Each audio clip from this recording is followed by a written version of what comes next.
बिस्मिल्लाहिर्रहमानिर्रहीम, अस्सलामुअलैकुम। आप देख रहे हैं बोल न्यूज़ की खुसूसी नशरियात और मैं हूं आपका मेज़बान सलमान मिर्ज़ा। जनाब वाला, यूनान कश्ती हादसे के बाद इमदादी कार्रवाइयाँ इस वक्त जारी हैं। समंदर से मजीद 2 लाशें निकाल ली गई हैं। मरने वाले कितने थे ताहाल दुरुस्त तादाद मालूम नहीं हो सकी। लापता अफराद के अहले खाना के DNA लेने का सिलसिला शुरू कर दिया गया है। यूनान में पाकिस्तानी सफ़ीर आफ्ताब कुरैशी कहते हैं कि DNA कलेक्शन सेंटर बनाए जा रहे हैं। मैयत वतन ले जाने के लिए तमाम अखराजात हुकूमत खुद बर्दाश्त करेगी। लेकिन जनाब, ये सारा मामला तकरीबन 3-4 दिन पहले पेश आया, जब ये खबर निकल कर आई कि जनाब कश्ती डूब गई है। और फिर ये बातें निकल कर आई थी, जो कोस्ट गार्ड थे वो बचा सकते थे इन पाकिस्तानियों को, लेकिन उन्होंने नहीं बचाया। उन्होंने बाकायदा तौर पर रस्सी उस कश्ती की तरफ फेंकी जो कि डूब चुकी थी, लेकिन उस रस्सी की वजह से इस कश्ती को हादसा भी पेश आया। और फिर जो लोग समंदर में बह रहे थे या समंदर में डूब रहे थे, उनको बचाने की कोशिश की जा सकती थी, लेकिन ये कोशिश नहीं की गई। और जो लोग अपनी मदद आपके तहत बच सके, मतलब उनको खुद कश्ती तक पहुंच गए कोस्ट गार्ड की,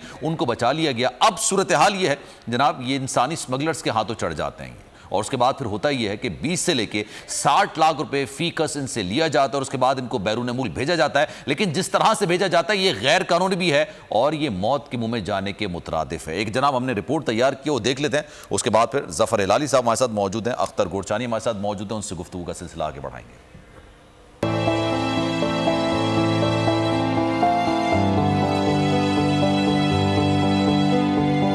गहरे पानी में सफीना डूबा, उम्मीदें, आस, अरमान सब ही डूब गए।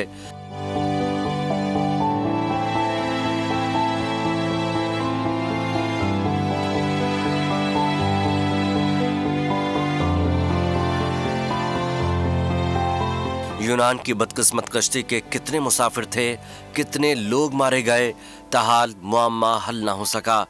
गहरे समंदर में लाशों की तलाश जारी है। मजीद 2 मस्क शुदा लाशें पानी से निकाल ली गईं। मिलने वाली लाशों की तादाद 81 हो गई। परदेश में मारे जाने वालों की याद में अहले खाना बेकरार हैं। मुख्तलिफ शहरों में DNA सैंपल लेने का काम शुरू कर दिया गया है। यूनान में पाकिस्तानी सफ़ीर आफ्ताब कुरैशी ने कहा कि DNA कलेक्शन सेंटर बना रहे हैं। मैयतें वतन ले जाने के लिए तमाम अखराजात हुकूमत खुद बर्दाश्त करेगी। हमारी इंफॉर्मेशन के मुताबिक उन्होंने उनकी जो है ऑटोप्सीज लेनी शुरू कर दी हैं और ऑटोप्सीज लेके फिर उसके बाद जो है वो DNA सैम्पलिंग की जाएगी। तो वो प्रोसेस जो है it will take 3 to 4 days। कश्ती सानहे के बाद 12 पाकिस्तानियों समेत 104 अफराद को जिंदा बचाया गया था। दर्जनों मुतासरा अफराद मुख्तलिफ अस्पतालों में ज़ेरे इलाज हैं। जनाब, रिपोर्ट आपने मुलाहिज़ा की, गुफ्तगू का सिलसिला आगे बढ़ाते हैं। अख्तर गोरचानी हमारे साथ मौजूद हैं, साबिक पुलिस चीफ हैं, और जफर हिलाली साहब भी हमारे साथ मौजूद हैं। स्टार्टिंग फ्रॉम व्यू, जफर साहब अस्सलाम वालेकुम, कैसे हैं आप सर?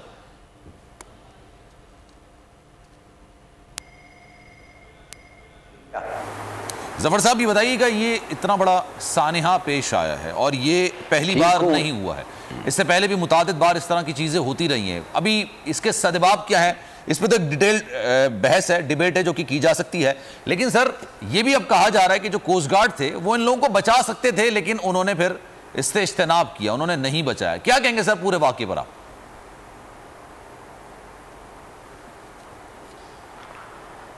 माफ करिए, जब हम अपने लोगों के परवाह नहीं करते हैं तो हम लगाना चाहते हैं किसी और मुल्क के लोगों के इदारे पे कि वो हमारे मुल्कों, हमारे मुल्क के जो बाशिंदे उनके लिए परवाह नहीं है। कमाल है। इस मुल्क में आप ना खुराक देते हैं, नौकरी देते हैं, उम्मीद देते हैं, इंसाफ देते हैं, गुड गवर्नेंस देते हैं, आप उनका ऐसी हालत करते हैं कि वो मजबूर छोड़ के ना, मजबूर है कफन बांध के निकलना।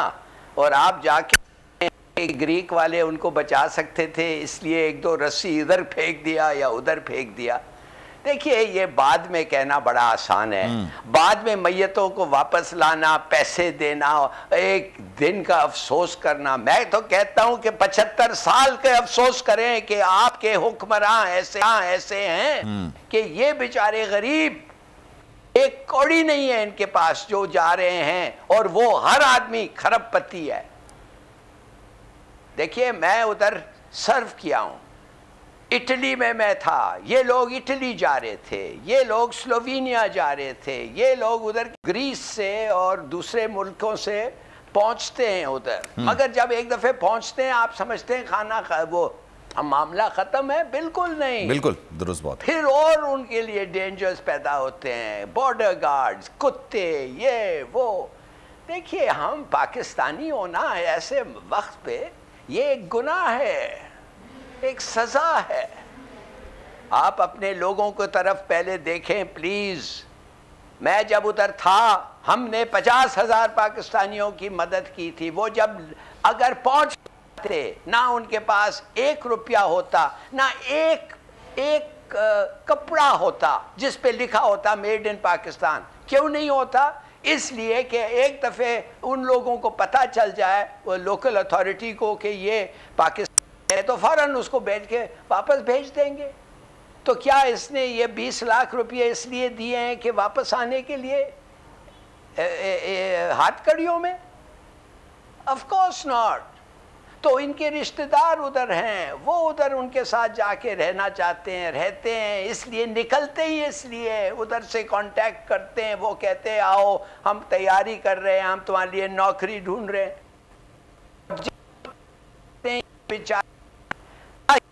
आधा तनख्वाह पे काम करते हैं, तो उधर के जो लोग होते हैं वो भी बड़े खुश होते हैं एक लिहाज से कि यार आधा पे एक आदमी मुझे मिल गया जो ज़्यादा मेरा भी फायदा है। तो इस तरीके से वो बसते हैं उधर।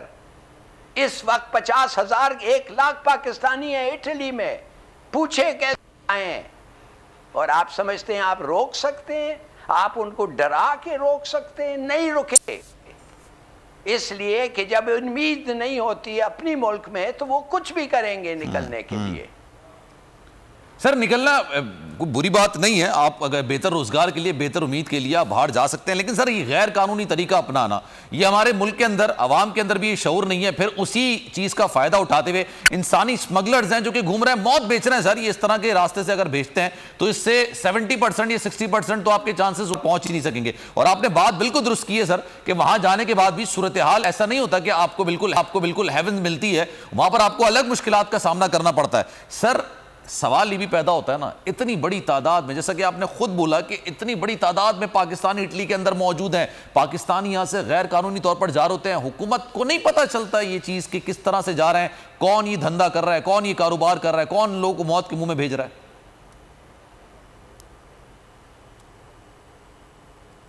बिल्कुल पता है, हर थाने में पता है कि एजेंट कौन है। आप निकलें और जाएं किसी मुल्क, किसी शहर में और कहें कि यार बाहर जाना है, बताओ किससे मुलाकात करूं, फट करके आपको पता चल जाएगा। या बेहतर होगा कि अगर आप SHO से पूछ लें, वो आपको बता देगा। क्या बातें कर रहे हैं भाई, खुदा के लिए गेट अ ग्रिप। आप सोचिए, ये सवाल आपके बताते हैं कि आपको तो कुछ पता ही नहीं है इनके बारे में क्या हो रहा है, और ना कुछ पता है, ना कोई परवाह कर रहा है। ठीक है जनाब, अख्तर गोरचानी भी हमारे साथ मौजूद हैं। सर, मैं बताऊं? जी सर, क्या मैं बताऊं? आप कंटिन्यू कर लें सर पहले।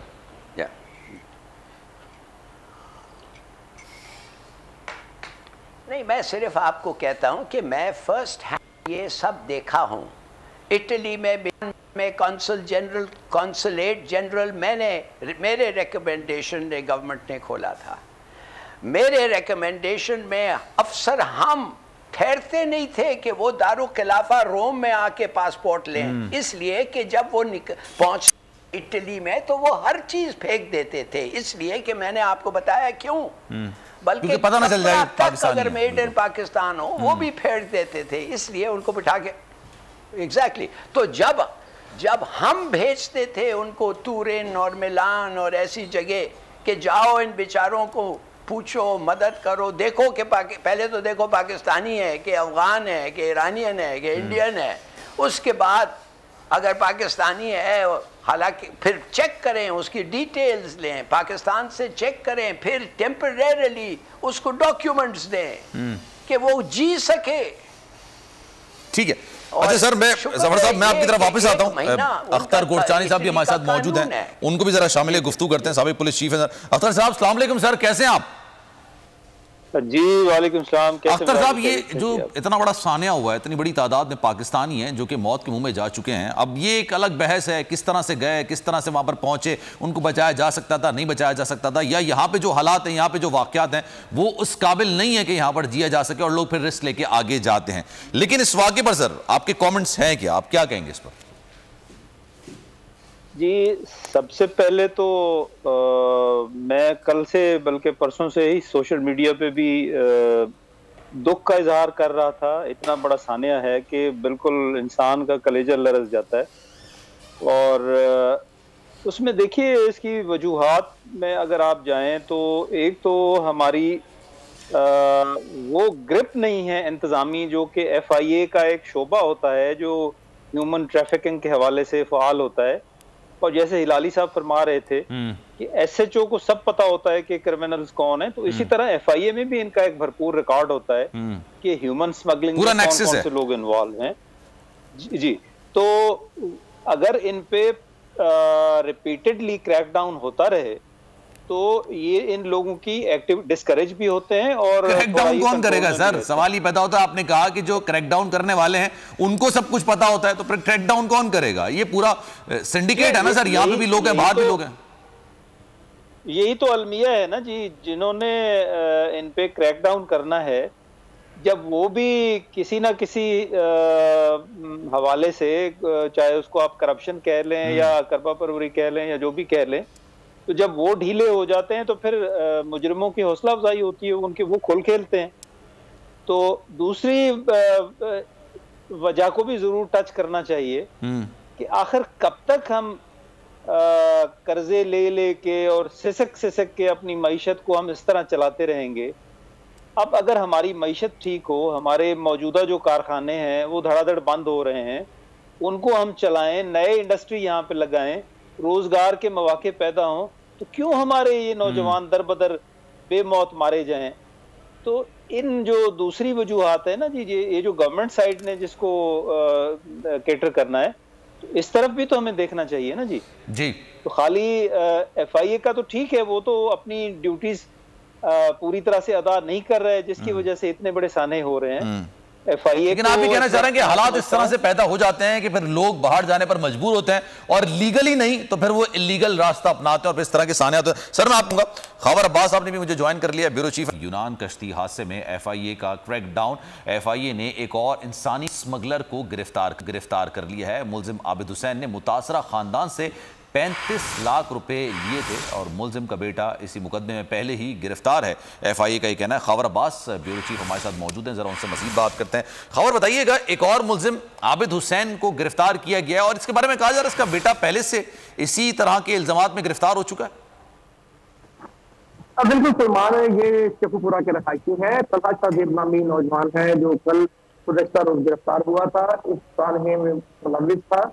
उसे एजेंट करार दिया गया है। ज़राए के मुताबिक उसका जो है वो तमाम मामलात में बराह रास्त किरदार सामने आया है। अब ये उसके वालिद हैं आबिद हुसैन, जिनको FIA ने गिरफ्तार किया है। और अभी तक की जो इत्तलात है उसके मुताबिक जो शेखुपुरा से अफराद लीबिया से जो अपना इटली के लिए रवाना हुए थे, उन लोगों से बाहर भिजवाने के, बैरून मुल्क भिजवाने के 35 लाख रुपए इसने बराह रास्त वसूल किए थे। अभी तक 6 गिरफ्तारियां हुई है मेन, जिनको इस सारे केस से मंसूब किया जा रहा है। और इसमें अब जो है पंजाब पुलिस भी मुतहर्रिक हो चुकी है और कल से जो वज़ारत दाखिला की जानिब से एक कल कायम किया गया है और चीजों को काफी जो है वो तेज करने की कोशिश की जा रही है।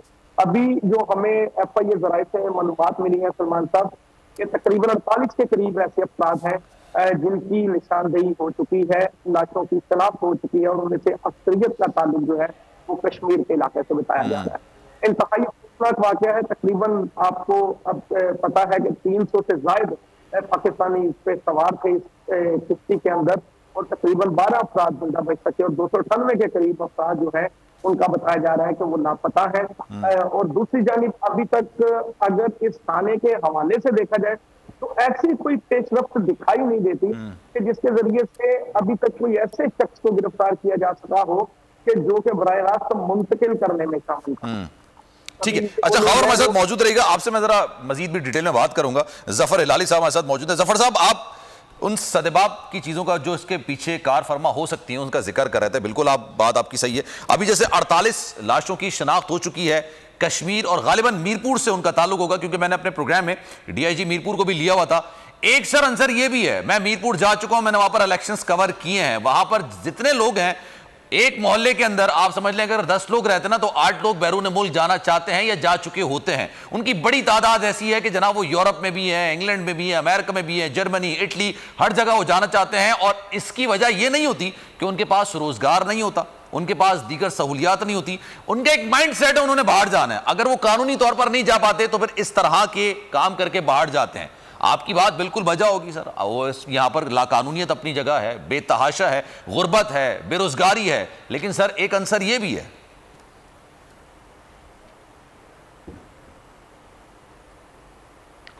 देखिए, आप क्या सिखाते हैं अपने बच्चों को स्कूल्स में या घर में भी? आप कहते हैं बेटा बड़े हो, अच्छी पढ़ाई करो, अच्छी सी नौकरी लो और तुम खुश रहो, यही कहते हैं ना आप। तो जब वो स्कूल नहीं जा सकते हैं तो किसको कह रहे हैं आप? आधा 20 मिलियन प्राइमरी स्कूल से 10 मिलियन स्कूल नहीं जाते हैं। गो स्कूल्स हैं इधर। आपका आधा पॉपुलेशन फंक्शनली इलिटरेट है। फिर आप उनको कहते हैं अच्छी नौकरी, और आप कह रहे हैं उनके पास पैसे थे। अगर पैसे थे और उन्होंने अच्छी तालीम हासिल की तो वो तालीम उनको बताता है अपॉर्चुनिटी, पढ़ो लिखो, नौकरी लो, आगे बढ़ो। एक तो जब वो अगर पढ़ भी लें, किधर है नौकरी, किधर आगे बढ़ो, किसके सिफारिश लें, किसको ये दें, ब्राइब करें? तो आप क्या बातें कर रहे हैं? ये जब उधर जाते हैं ये खिल जाते हैं। उधर जाके जब नौकरी करते हैं और देखते हैं कि 8 घंटे हमने नौकरी की है और हम जब घर वापस आते हैं तो कोई रेड वेड नहीं हुआ होता है, बिजली ख़त्म नहीं होती है। इसका मतलब नहीं है कि हम डॉक्टर के फीस नहीं अफोर्ड कर सकते। एक नई जिंदगी उनके लिए खुलती है। आप भी यही करते ना किसी तरीके से। जफर साहब, आप बात बिल्कुल दुरुस्त कर रहे हैं, लिटरेसी रेट बहुत कम है, लेकिन सर उसकी बुनियादी वजह यह भी है कि शायद हमारी आवाम में भी पढ़ने लिखने का रुझान बहुत ज़्यादा कम है। कितने इंजीनियर्स पाकिस्तान ने पैदा किए हैं, कितने साइंटिस्ट पैदा किए हैं, कितने डॉक्टर्स हैं जो कि इंटरनेशनल लेवल पर हम compete कर सकते हैं सर, लेकिन उसके बावजूद नहीं करते। हम तमाम चीज़ों का इल्ज़ाम मौजूदा हालात को ठहराते हैं, हुकूमत को ठहराते हैं, मौजूदा सिस्टम को ठहराते हैं। लेकिन सर कहीं ना कहीं ये भी तो चीज़ है ना कि हमारे अंदर भी हमारे जो नौजवान नस्ल है वो भी आगे बढ़ने के लिए या तो इस हद तक कोशिशें नहीं करती। बाहर जाके हाँ आप बेहतर तरीके से मजदूरी करके अपनी ज़िंदगी बेहतर कर सकते हैं, लेकिन स्ट्रगल करना जो होता है सर उससे शायद हम आ रही हैं अभी भी।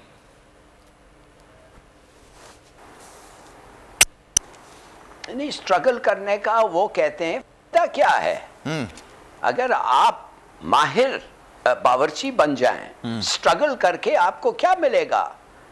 20,000 से 40,000 मिलेगा और इन्फ्लेशन रेट 40।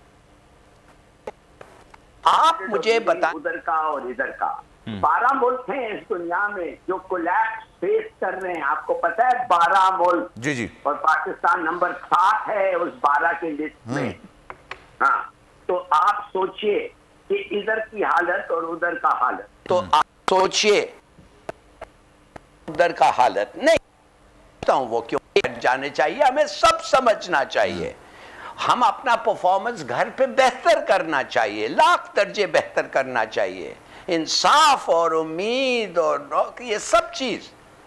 अब आप देखिए, आप कहते हैं कि हमारा कसूर नहीं है, ये हमारा, ये क्या करें, ऐसा ही होता है। देखिए, आपके पास कॉटन प्रोडक्शन, कपास का प्रोडक्शन आपके पास 14 मिलियन बेल्स था। कब? 6 साल पहले। आज क्या है? 7 मिलियन बेल्स। उसका नतीजा आपको कपास बाहर से लाना पड़ता है आपके टेक्सटाइल मिल्स चलाने के लिए। बाहर का जो कपास होता है उसके लिए आपको फॉरेन एक्सचेंज चाहिए, वो आपके पास है नहीं। नतीजा 1 करोड़ लोग नौकरी से निकल गए। तो ये क्यों हुआ?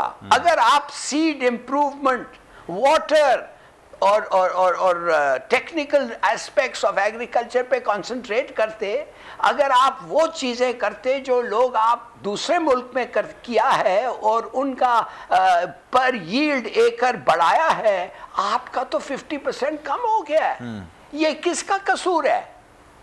मैं आपको बता सकता हूं किसका कसूर है। देख ले आप 20 साल में कौन हमारे पे आपकी बात से 100% एग्री करता हूं, 100% सर एग्री करता हूं, लेकिन एक पॉइंट सर मैं यहां पे रखना चाहूंगा। लेट सपोज ये जो लोग इस वक्त कश्ती के अंदर जा रहे थे, ये प्रोफेशनल डॉक्टर होते, प्रोफेशनल इंजीनियर होते। लेट सपोज सर जितने पैसे उन्होंने इंसानी स्मगलर्स को दिए ना, इतने आधे पैसे में ये ऑस्ट्रेलिया की पीआर ले सकते थे, ये कनाडा की पीआर ले सकते थे। अगर आप हुनरमंद होंगे तो आप लीगली बाहर जा सकते हैं सर। नो सर, सॉरी, ये जो डॉक्टर्स और इंजीनियर्स हैं, ये शायद कोई इनमें से जा सकता था, सब नहीं, कोई। इसलिए कि आपका एग्जामिनेशन सिस्टम का स्टैंडर्ड ऐसा है कि सब जगह रिकग्निशन नहीं होता है आपके डिग्रीज का। आपको पता है कि पाकिस्तानी बीए डिग्री अमेरिका में वो लिटरेसी टेस्ट आपको लेना पड़ता है, वही पास नहीं कर पाते। कैन यू इमेजिन कि आप अपना बीए डिग्री प्रेजेंट करते हैं और वो कहते हैं फॉरगेट इट, आप बैठे ABC से शुरू करें। यार बात सुनो, ये चीजें कहना, डॉक्टर, क्या वो डॉक्टर्स थे वो जहाज पे? और अगर वो डॉक्टर्स थे वो जहाज पे, मैं आपको लिख के दे सकता हूं उनकी क्वालिफिकेशंस कोई फायदा नहीं था उनको जब वो बाहर पहुंचे। उनको लोकल एग्जाम करना पड़ता है। आप समझते हैं जो भी आदमी एक डिग्री के साथ आ जाए, इटली में जाके अस्पताल में काम करने लग जाए, आउट ऑफ द क्वेश्चन। तो देखिए, जब तक हम ये दो चीजें नहीं मानेंगे कि ये ज्यादातर हमारी रिस्पॉन्सिबिलिटी, एग्जैक्टली, बाय फार, ज्यादातर नहीं, बाय फार हमारी अपनी रिस्पॉन्सिबिलिटी है। और अगर आप कुछ नहीं दे सकते अपने लोगों को, यार उम्मीद तो दो, उम्मीद तो दो। बिल्कुल, बात दुरुस्त है सर। अख्तर साहब हमारे साथ मौजूद है। सर मैं ये टॉपिक उनकी तरफ लेके जाता हूं, आपकी तरफ वापस आऊंगा।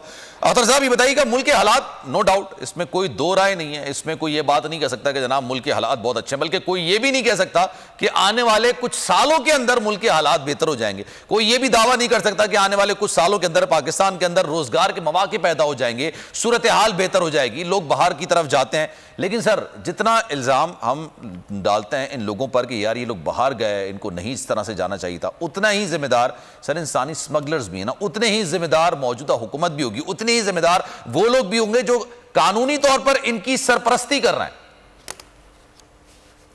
जी बिल्कुल दुरुस्त कहा आपने जी। इस सानहे को आप 3 एंगल से देखें। एक तो सबसे अहम जो एंगल है वो है एडमिनिस्ट्रेटिव फेलियर हमारा, कि जो हमारी लॉ एनफोर्सिंग एजेंसीज हैं, FIA का विंग है जिसने ह्यूमन ट्रैफिकिंग के लिए खासतौर पे जो बना है और उसके पास सारा रिकॉर्ड भी मौजूद होता है, उसके बावजूद भी इस तरह के हादसात हो रहे हैं। एक तो ये इंटरनल फेलियर, एडमिनिस्ट्रेटिव फेलियर हो गया हमारा। दूसरा हमारा फेलियर कहाँ है जी, वो पॉलिसी और प्लानिंग लेवल पे है।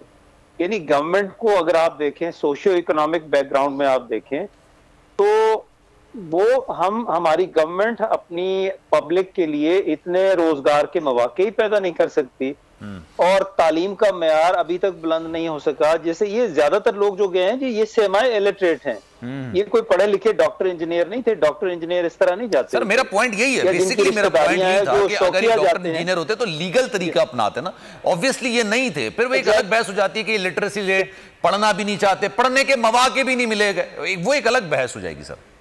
जी साहब। जी, और तीसरी बात ये है कि जैसे ये अभी जिक्र हुआ कि ये लोग वैसे भी यहाँ नहीं रहना चाहते, इनकी रिश्तेदारियां हैं, सब कुछ है, तो जिनकी रिश्तेदारी हैं वो तो वैसे ही इनको लीगली बुला सकते हैं, इनको इनविटेशन देकर बुला सकते हैं। लेकिन अब प्रोसेस बड़ा मुश्किल हो गया सर। मैं कनाडा और ऑस्ट्रेलिया की अगर बात करूं ना, कुछ पॉइंट्स मिल सकते हैं आपको, 5 पॉइंट मिल जाएंगे इमिग्रेशन के वाले से, PR के वाले से, इससे ज्यादा नहीं मिलता कुछ सर। और तीसरा जो अहम चीज है, अहम पहलू है जिसको देखना चाहिए, वो हमारी सेल्फ अकाउंटेबिलिटी है। बिल्कुल मैं आपकी बात से एग्री करता हूं कि ये जो 30-30 लाख या 23-23 लाख या 15-15 लाख जो एजेंट्स को लेके जा रहे हैं, तो सर इससे क्या अपना छोटा मोटा बिजनेस स्टार्ट करके यहाँ इज्जत की रोटी नहीं कमा सकते? लेकिन जफर साहब का भी पॉइंट ये है कि इनको उम्मीद नजर नहीं आती, बिजनेस स्टार्ट करेंगे 10 किस्म के मसाइल का सामना करना पड़ेगा, कभी कोई को भत्ता लेने के लिए आ रहा होगा, कभी कोई कुछ लेने के लिए आ रहा होगा। ये मसाइल हैं सर हमारे स्ट्रीट लेवल पर।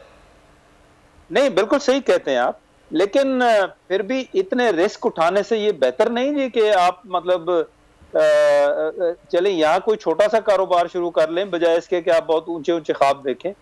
तो मतलब मैं ये कहना चाह रहा था कि ये तीनों एंगल से आपको इस हादसे को देखना चाहिए। सिर्फ एक हम ये कह के अपनी जान छुड़ा लें कि जी ये FIA वालों ने कार्रवाई नहीं की या एजेंट्स के खिलाफ कार्रवाई नहीं हुई।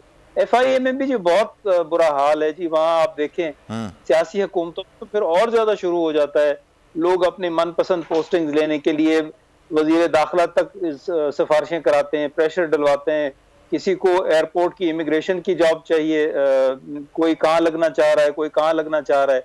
फिर जाहिर है जो इस तरह की सिफारिशें करा के आते हैं उन्होंने काम में क्या दिलचस्पी लेनी है, जो उन्होंने कौन सा मेरिट पे काम। तो FIA में भी बहुत बड़े एक आप समझ लें कि एक ऑपरेशन क्लीन अप की जरूरत है जी। ठीक है, अच्छा खबर अब्बास भी हमारे साथ मौजूद है, जरा उनसे भी 2-3 चीजें पूछ लेते हैं, उसके बाद फिर ग्रीस से भी हमारे नुमाइंदे मौजूद हैं, उनसे भी जरा मजीद बात करेंगे। खबर अब्बास ये बताइएगा, ये जो मकरू धंधा है इंसानी स्मगलिंग का, पैसे लेके गैर कानूनी तौर पर लोगों को बाहर भेजने का, और सिर्फ आपको कश्ती में सवार कराना होता है, उसके बाद फिर आप अपनी मदद से आगे जाते हैं, फिर इटली जाके या दीगर ममालिक में जाके आपको स्लिप होना पड़ता है, क्योंकि वहां पर अगर पकड़ाई हो गई आपकी तो फिर आपको हथकड़ियां बांध के वापस डिपोर्ट किया जाएगा। ये आपने एक तवील अरसा रिपोर्टिंग में गुजारा है, कितने अरसे से ये कानून ये चल रहा है सारा ये धंधा, और क्या इनके खिलाफ कभी किसी वक्त में कोई कार्रवाई हुई, ऐसा क्रैकडाउन हुआ कि कम से कम 3-4 साल के लिए तो ये बंद हो गया हो? देखिए सलमान साहब, आपने बड़ी जबरदस्त निशानदेही की है। ये एक अरसे से यही कारोबार चल रहा है, और ये जिन इलाकों से अभी भी लोगों की ज्यादातर खिलाफ हो रही है, ये इलाके आप देखें, ये कश्मीर का इलाका है, गुजरात का इलाका है, सियालकोट का इलाका, वजीराबाद, शेखुपुरा, और ये सारे इस साइड के इलाके हैं जहां से ऑलरेडी वहां पर लोग मौजूद हैं, और वहां के जो ज्यादातर अक्सरियत बशिंदे वहां पर गए हुए हैं, वहां पर पहुंचे हैं या वहां पर सेटल है, तो वो इन्हीं तरीकों के जरिए से गए थे और दूसरों की हौसला अफजाई करते हैं कि हम भी ऐसे पहुंचे थे, आज देखें हमारा कारोबार यहाँ पे ठीक है, हमारा मुस्तकबिल जो है वो ब्राइट है, रोशन है, आप भी आ जाओ, कुछ नहीं होता। लकी हो कहते हैं कि आप लोग भी लकी हो जाएंगे, आप भी यहाँ पर आ जाइए।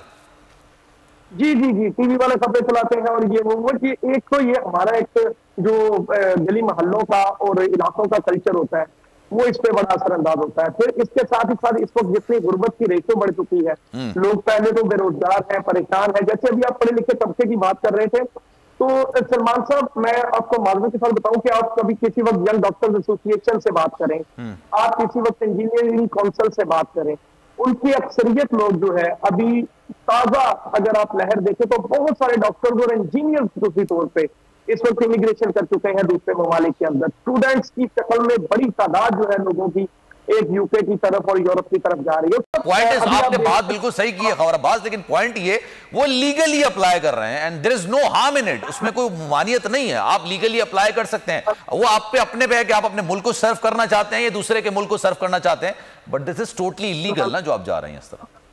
मैं आपको वही बताने लगा हूं, एक डॉक्टर जो पढ़ लिख के इस मुकाम तक मंजिल तक पहुंचा है, वो मेरे मुल्क का असासा है, वो मेरा असासा है, वो क्यों इस यहाँ पर अपने फ्यूचर को इनसिक्योर फील करता है कि वो यहाँ से चला जाता है। हुकूमती पॉलिसियों को बेहतर करने की जरूरत है, मौके फराहम करने की जरूरत है। हमारे मुल्क के डॉक्टर्स जिन्होंने कोरोना में लड़ाई लड़ी, जंग लड़ी, हम वो जब एहतजाज करते हैं, ओपीडी बंद करते हैं, हम उनकी रिपोर्टिंग वो भी दिखाते हैं जिससे मरीजों को नुकसान होता है, आवाम को तकलीफ होती है, मगर जब दूसरा पहलू उनका सुना जाता है तो उनकी चीजों पे भी आप कभी गौर करें कि अभी रिसेंटली जो लाहौर में वाकया हुआ, चिल्ड्रन अस्पताल के अंदर घुस के जो है वो मारा गया, डॉक्टर को बेपनाह तशद्दुद का निशाना बनाया गया। इसी तरह से सर्विसेज में वाकया पेश आया, सर्विसेज हॉस्पिटल पुरानी दुश्मनी पर जो है वो मुलजिम ने घुसकर वहां पर पड़े हुए मरीज को कत्ल, तो ये तो कहीं भी ऐसी अखलाकियात नहीं होती हैं। लेकिन ये आपकी बात दुरुस्त होगी, खबरबाज रफाकत हुसैन को भी लेना है, ग्रीस से हमारे साथ मौजूद है और क्योंकि वहां पर भी दीगर मामला चल रहे हैं, लेकिन इस तरह के मामला पाकिस्तान के अलावा दीगर ममालिक में भी होते हैं। आप भारत में देख लें, पूरी दुनिया के अंदर भारतीय मौजूद हैं, वो भी वहां से पढ़ते हैं, पढ़ के बाहर निकल जाते हैं, फिर वापस आते हैं, अपनी मुल्क को सर्व करते हैं। लेकिन खैर जनाब, इस वक्त हो ये रहा है कि जो 9 मुस्लिम बाशिंदे को पकड़ा गया, उनको दोबारा मैजिस्ट्रेट के सामने पेश किया गया और जो लोग वहां पर मौजूद हैं जिनकी लाशें निकाल ली गई हैं, डीएनए का अमल भी शुरू कर दिया गया है। रफाकत हुसैन ग्रीस से मुझे ज्वाइन करें, उनसे जरा मजीद बात करेंगे। रफाकत बताइएगा डिटेल्स। बिल्कुल, जिस तरह से हमारे पास इस हादसे के बारे में नई अपडेट्स आ रही हैं, तो ताज़ा तरीन जो सूरत हाल है वो ये है कि जो बंदे पाकिस्तानी अपने प्यारों की तलाश में यहाँ पे आए थे कि वो ज़िंदा है या मुर्दा है, उन्होंने अपना DNA करवाना शुरू कर दिया है। क्योंकि जो भी लोग यहाँ पे आए हैं अभी तक उनमें से मासवा एक बंदे के किसी बंदे को भी अपना को प्यारा वो जो है वो ज़िंदा नहीं मिला। इस हादसा के होने से पहले ही कुछ पाकिस्तानियों पर कश्ती के ऊपर बहुत ज़्यादा जुल्म व तशद्दुद किया गया, और ये भी सुनने में आ रहा है कि हादसे से पहले ही भूख से और कमज़ोरी की वजह से और पानी ना मिलने की वजह से 6 से ज़्यादा जो अमवात वो हो चुकी थी। तो ये तीसरी बात जो आज की अहम बात है कि कल जिन 9 मिस्त्रियों को अदालत में पेश किया गया था, उन्होंने 24 घंटे का टाइम लिया था। आज दोबारा उनको 10 बजे यहाँ के मुकामी वक्त के मुताबिक मजिस्ट्रेट के सामने पेश किया गया है। उनकी तहकीक जारी है, वो पुलिस कस्टडी में है। उनको उस कैंप में मुंतकिल नहीं किया गया जहाँ पे दूसरे महाजरीन को रखा गया है। हमारी जो आज सफीर पाकिस्तान के साथ दोबारा बात हुई तो उन्होंने कहा कि उनकी कोशिश है, हुकूमत पाकिस्तान की कोशिश है कि जल्द से जल्द पाकिस्तान में कलेक्शन सेंटर बना दिए जाएँ, ताकि वहाँ पर जाकर जो बंदे अपना सैंपल देना चाहें वो दे सके, ताकि उनको लाहौर इस्लामाबाद के इर्द गिर्द के चक्कर ना लगाने पड़े। जी, ये हमारे साथ अख्तर गोरचानी भी मौजूद हैं, उनसे भी जरा मजीद बात करते हैं। लेकिन खबर अब्बास से मैं जरा एक डिटेल लेना चाहता हूँ। खबर अब्बास, बताइएगा, सोशल मीडिया पर एक खबर चल रही थी और ये मामला काफ़ी ज़्यादा, क्योंकि सोशल मीडिया पर अक्सर खबरें फेक भी होती हैं, बल्कि बेशतर खबरें फेक होती हैं। ये भी कहा जा रहा है कि जनाब जिनकी लाशें निकाल ली गई हैं वो हवाले करने के लिए भी 3,000 से 9,000 डॉलर तक तलब किए जा रहे हैं। इसमें हकीकत है? देखिए सलमान, ये कल बोल्ड न्यूज ने ही स्टोरी दी थी और इसमें हमने जो एक मुतासरा शख्स शहबाज हैं शेखुपुरा के, जो कश्ती हादसा में ईद के तीसरे दिन शिकार हुए थे इस कश्ती हादसे से, तब उनके भाई वकास थे। उन्होंने बताया कि जो एजेंट्स हैं वो अपने प्यार लाशें वापस लेने के लिए, क्योंकि हमारे यहाँ एक हुर्मत है और उसकी तदफीन का अमल बहुत जरूरी। चलो मैं आपकी तरफ वापस आऊंगा। अख्तर गोरचानी भी हमारे साथ मौजूद है। अख्तर साहब, ये बताइएगा, ये अब एक तो ये सानिया हो गया, इतना बड़ा सानिया, लोगों के प्यारे चले गए, किसी का बाप चला गया, किसी का बेटा चला गया, किसी का भाई चला गया। अब उनको इस तरह की अजियत का भी सामना करना पड़ा है, जिस तरह से चल रहे थे कि जनाब उनको भी 3,000 से लेकर 9,000 के करीब डॉलर्स मांगे जा रहे हैं कि उनकी लाश फराहम करने के लिए। सर, ये तो बदकिस्मती, आप देखें कि बदउनवानी हर जगह और हर फील्ड में सरायत कर चुकी है। अब यहाँ तो मतलब ये इंसानियत की भी तजलील है कि अब इस तरह के हादसे से 2-4 लोगों से आप इस तरह की मुतालबात शुरू कर दें। ठीक है सर। अच्छा सर, अख्तर गोरचानी साहब हमारे साथ मौजूद हैं, अपनी गुफ्तगू सर वहीं से कंटिन्यू कीजिएगा जो आप कह रहे थे सर बात। जी हाँ, और एक और बात जो यहाँ काबिल जिक्र है जी, वो आप देखें, आज हमारी मईशत की बदहाली की जो सूरत हाल है इस वक्त है, तो उसके पीछे आपको ये जो 1-1.5 साल से हमारी सियासी रस्साकशी थी, तहरीक इंसाफ और दूसरी तरफ मुस्लिम लीग नून और पीपल्स पार्टी और दूसरी जो जमातें हैं, तो इन जमातों की जो पोलराइजेशन थी और इनकी जो खींचातानी थी, सियासी अदम इस्तेहकाम ने भी आज हमें इस हाल पे पहुंचा दिया है कि अगर पहले 10 लोग मुल्क छोड़ के जाना चाह रहे थे तो आज 90 लोग मुल्क छोड़ के जाना चाह रहे हैं। मईशत का भट्ठा बैठ गया है। अब सियासी अदम इस्तेहकाम की वजह से डॉलर कहीं से कहीं पहुंच गया जी, और महंगाई का एक तूफान है, और लोगों में इतनी खौफ है और इतनी उनमें एतमाद की कमी है कि वो ये समझते हैं कि हमारी रियासत तो पता नहीं एक नाकाम रियासत बनती जा रही है। तो जाहिर है फिर ये ट्रेंड और ज्यादा फ्लोरिश करेगा और ज्यादा लोग इस तरफ माइल होंगे कि यार कहीं बाहर जाके कहीं सेटल हो जाए। तो इन सब चीजों को देखने की जरूरत है जी। सिर्फ एक हम खाली स्मगलर्स की कार्रवाई पे इत्तेफाक कर लें या FIA को ठीक करने पे लग जाएं, और ये जो सोशियो इकोनॉमिक जो रीजंस हैं या ये कंडीशंस हैं, इनको जो ग्रास रूट मसाइल हैं उनकी तरफ तवज्जो देनी चाहिए। तो जाहिर सी बात है तमाम मामला खुद। जफर साहब, मेरे पास थोड़ा टाइम बचा है, आपकी क्लोजिंग रिमार्क सर। आने वाले वक्त में इस तरह के वाकयात से बचने के लिए ग्रास रूट लेवल पर काम करना चाहिए।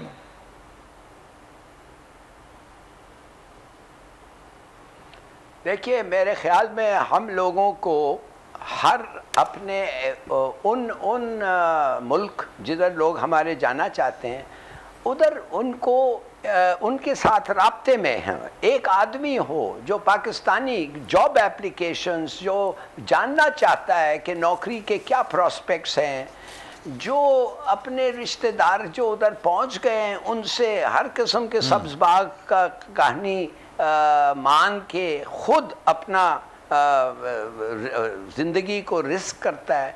मेरे ख्याल में हमारे कम्युनिकेशन बिटवीन हमारे लोग उधर और इधर जो लोग हैं, जो इधर लोग निकल के जाना चाहते हैं, देखिए मिसाल के तौर पे अगर उधर वैकेंसीज़ हैं फॉरेनर्स के लिए तो हमारे लोगों को एडवर्टाइज़ करना चाहिए कि इटली में इस वक्त मिसाल के तौर पे इतना जगह है फ़लाने प्रोफेशन के लिए, और साथ साथ उसका ये कहना चाहिए कि अगर आप इल्लीगली अब आएँ, जो हुआ मगर अब अगर आप इल्लीगली आएँ तो एक ना एक दिन तो आप पकड़े जाएंगे, और एक ना एक दिन जब आप पकड़े जाएंगे आपको वापस भेज देंगे और आप उधर बस नहीं सकेंगे, जैसे भी आप हो, जो भी आपका बहाना हो। तो कहने की बात यह है कि इनको ये ख़ास तौर ये लोग जो सेमी लिटरेट हैं इनको समझाना चाहिए कि यार इधर ऐसा हालत नहीं है, और जब अगर होगा और वैकेंसीज़ होंगे, लेबर के होंगे, मेसन्स के होंगे, कारपेंटर्स के होंगे, तो इनका एक तरीका है जो आप भी इसको इस्तेमाल कर सकते हैं, कैसे आना और कैसे नहीं आना। देखिए कुछ कम्युनिकेशन होना चाहिए, नहीं तो सब लोग उधर पहुंचते हैं, समझते हैं सब्ज बाग, पकड़े जाते हैं, सब चीज़ खो जाते हैं, और एक दिन देखते हैं कि प्लेन से। मैं आपको बताता हूँ एक फ़्लाइट आई थी वापस, मुझे किसी ने अभी कल कहानी बताई है, एक फ़्लाइट आया था यूरोप से वापस, जो लोग पैसेंजर्स निकल रहे थे तो अनाउंसमेंट आया कि फ़लाने लोग उधर ही अपने सीट्स पे बैठे रहे। तो जो दूसरे पैसेंजर्स ने पूछा ये क्यों उनको रोके, कहते हैं ये इलीगल लोग हैं जो डिपोर्ट हो रहे हैं उस मुल्क से, और जिससे भी आप मिले उनमें से क्या कहा उन्होंने, कहने ठीक है जी इस वक्त पकड़े गए हैं, अगले वक्त बच जाएंगे। सही है, ये है इनकी ये सोच है सर। अच्छा ठीक है सर, गोरचानी साहब लास्ट कमेंट सर। सर एक और एस्पेक्ट भी है हमारे यहाँ, एक और लोग भी मिसयूज करते हैं वहां जाने के लिए, कि जो किसी ना किसी तरह पहुंच गया वो वहां पीछे अपने अजीजों से कह के तो या पहले से पेशबंदी करा के अपने खिलाफ कोई ना कोई केस दर्ज करवा के ले जाते हैं और वहां जाके पॉलिटिकल असाइलम के लिए दरखास्त दे देते हैं। ठीक है सर जनाब, अगर ये वीडियो आपको पसंद आई है तो लाइक पर क्लिक जरूर कीजिएगा। मेयर कराची के इंतखाब की जंग, बोल ने फिर छोड़ दिया सबको पीछे। इस वक्त मुर्तजा वहाब मुंतखब हो गए हैं मेयर कराची, ये ऐलान कर दिया गया है बाकायदा तौर पर। अब सहाफती रिवायत रखी बरकरार, बोल ने दिखाई सबसे बड़ी ट्रांसमिशन। मैंने आपको कहा कि नंबर गेम में जमात इस्लामी के पास नंबर पूरे नहीं है। लम्हा बलम्हा की सूरत हाल से किया बाखबर आवाम को। रेंजर्स के एहलकार और पुलिस के एहलकार हैं वो हाई अलर्ट है और वो इस बात की कोशिश कर रहे हैं कि अब कोई नाखुशगवार वाक़या जो है वो रूनुमा ना हो सके, क्योंकि बोल है सबसे पहले सबसे आगे। सब्सक्राइब करें और बेल दबाएं ताकि कोई खबर रह न जाए।